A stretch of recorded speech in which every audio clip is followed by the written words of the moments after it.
जय हिंद दोस्तों। गंभीर विषय है, ध्यान से सुनिएगा। आप किसी संस्था में कई वर्षों से काम कर रहे हैं, आप उस पे पूरा डिपेंड हो गए हैं, आपके घर की हालत अच्छी नहीं है, आप घर परिवार से बेहद कमज़ोर हैं, फाइनेंशियली कमज़ोर हैं। उसके बाद जिस संस्था में आप काम करते हैं, वहाँ के अधिकारी के द्वारा आपको निकाल दिया जाता है, जबकि आप एक अच्छे कर्मचारी हैं, निष्ठावान कर्मचारी हैं, मेहनती हैं, आप लगातार अपना 100% दे रहे हैं उस संस्था के लिए, और अचानक आपको निकाल दिया जाता है और उनको रख लिया जाता है। उनको रखा जाता है जो जिनका बैकग्राउंड पॉलिटिकल है, जिनकी पकड़ है, जिनके पास पैसे हैं, और आपको इसलिए निकाल दिया जाता है कि आपके पास ना पैसे हैं, ना पकड़ है, ना पॉलिटिकल बैकग्राउंड है, और आप मेहनती हैं। प्रदेश के मुखिया बात करते हैं, हमारे मध्य प्रदेश के मुख्यमंत्री महोदय युवाओं के रोजगार की बात करते हैं, युवाओं के सम्मान की बात करते हैं, आखिर और युवाओं के रोज अधिकार की बात करते हैं। आखिर महोदय, आपका अधिकार, आपका रोजगार कहाँ चला गया जब एक संस्था के अधिकारी द्वारा लगभग 135 से 40 कर्मचारियों को काम से निकाल दिया जाता है बिना किसी वजह, बिना किसी नोटिस के। और वो कर्मचारी आज सड़कों पर धीरे धीरे उतर रहे हैं, अपने अधिकार की मांग कर रहे हैं। और प्रदेश के मुखिया, आप माननीय, आप बात करते हैं रोजगार और युवाओं के अधिकार की। अगर आप इतना ही रोजगार और युवाओं के अधिकार की बात करते हैं तो इन युवाओं को क्यों नहीं रोजगार दिलाने का काम करते हैं? क्यों इनको दर दर भटकना पड़ रहा है, जबकि इन्होंने उस समय काम किया था जब देश संकट में था, जब प्रदेश संकट में था, जब गांव संकट में था, जब हमारा शहर संकट में था। उस समय इन युवाओं ने अपनी जान पे खेल करके लोगों की रक्षा की। मेडिकल से लेकर खाने तक की सुविधा इन्हीं युवाओं के द्वारा आप सब प्रोवाइड करवाते थे। अधिकारी सिर्फ ऑर्डर देते थे, अधिकारी किसी के घर नहीं जाते थे। यही युवा, यही कर्मचारी आज जो बेरोजगार हो चुके हैं, यही घर घर जाकर लोगों को दवाइयाँ देते थे, लोगों को खाने की व्यवस्था करते थे। जो पॉजिटिव हो जाता था कोरोना, उन्हें हॉस्पिटल पहुंचाने का काम करते थे। क्वारंटाइन से लेके वैक्सीनेशन सेंटर तक इन्होंने काम किया। छोटे से लेकर बड़े तक इन्होंने काम किया, बशर्ते आप इनको, आपके अधिकारी, आपके जनप्रतिनिधि, आपके सरकार, आपके पार्टी के लोग इनको हीन भावना से देखते हैं, इनको निकाल देते हैं। अगर आप और आपकी सरकार अधिकार, रोजगार, युवाओं, महिलाओं के सम्मान की बात करती है तो हमारे भाइयों और बहनों को पुनः काम पर रखा जाना चाहिए या उनके लिए रोजगार की व्यवस्था करनी चाहिए। अगर नहीं रखना था, इन अधिकारियों को पहले ही बता देना था कि हम आगे चल के आपको काम से निकाल देंगे।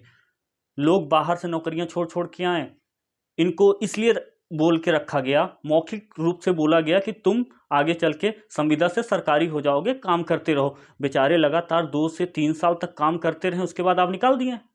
वो तो कहीं न रह गए, न घर के न घाट के। अब जाएं कहाँ? मेरा आपसे हाथ जोड़कर निवेदन है, जनप्रतिनिधियों से हाथ जोड़कर निवेदन है, नेताओं से, MP MLA से निवेदन है कि इन बेचारे युवाओं को, ये 135 युवाओं की बात नहीं, 140 युवाओं की बात नहीं है, प्रदेश के हर जगह पर युवाओं और महिलाओं के साथ जो पॉलिटिकल बैकग्राउंड्स नहीं हैं उनके साथ ये होता है। कमज़ोर पाने पर उन्हें काम से निकाल दिया जाता है, उनको वो अधिकार नहीं दिया जाता है। आखिर 8 से 10 हज़ार रुपये की नौकरी देकर के आपने उन्हें लुभावने, आप उन्हें लुभावने जितने वादे किए थे, आपके वादे कहाँ गए? मतलब आप थोड़ा सा मजबूत हुए, वो बेचारे कमज़ोर हुए, तो उसके बाद आप निकाल देंगे।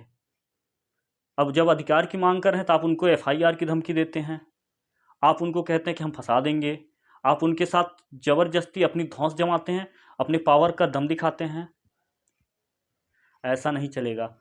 हमारे प्रदेश का हर एक युवा होशियार हो चुका है, आपकी तानाशाहियत अब नहीं सहेगा।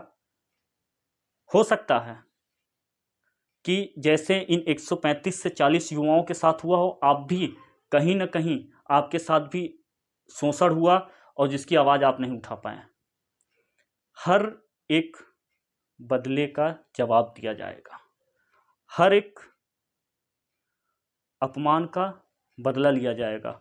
मेरा सभी युवा साथियों से आग्रह है कि आप डटे रहिए, आज नहीं तो कल आप सबको आपका सम्मान, आपका अधिकार आपको मिलेगा। आप इससे मत डरिए कि आपका पॉलिटिकल बैकग्राउंड नहीं है, आप गरीब घर से हैं, आप बेरोजगार हो चुके हैं। आज नहीं तो कल ये गूंगी बहरी सरकार और सरकार में बैठे लोग, सत्ता के नशे में चूर लोग समझेंगे। बताइए भले इनको निकालकर बड़े बड़े नेताओं के दामाद को, बेटे को, भतीजे को रख लिया जाता है। कोई फ़ोन करके बोलता है कि भैया हम ये अध्यक्ष हैं, वो अध्यक्ष है, उसको रख लिया जाता है। माननीय मुख्यमंत्री महोदय, मामाश्री, आप ये तो कहना छोड़ ही दीजिए अब कि प्रदेश के भांजे भांजियों की सुरक्षा की बात, अधिकार की बात, रोजगार की बात करना एकदम छोड़ दीजिए। बड़े बड़े मंचों से वादे करना छोड़ दीजिए, क्योंकि आप ही के प्रदेश के अनूपपुर ज़िले की बात है। भांजे के साथ भांजियों को भी काम से निकाला गया है, कि भांजे बस को ही नहीं निकाला गया है, भांजियों को भी काम से निकाला गया है। मैं वीडियो का अंत करता हूँ। अगली वीडियो में मिलूँगा किसी तड़कते भड़कते मुद्दों के साथ, और इस मुद्दे का मैं संक्षिप्त में पूरा एक वीडियो जल्दी बनाऊंगा। आपको बताऊंगा यह घटना कहाँ की है, किस अधिकारी ने कैसे करके, किस षड्यंत्र के तहत और किन नेताओं ने इस घटना को अंजाम दिया है, सबका नाम सहित वीडियो आपके सामने रहेगा। जय हिंद, भारत माता की जय, इंकलाब जिंदाबाद। फिर से मिलूंगा मैं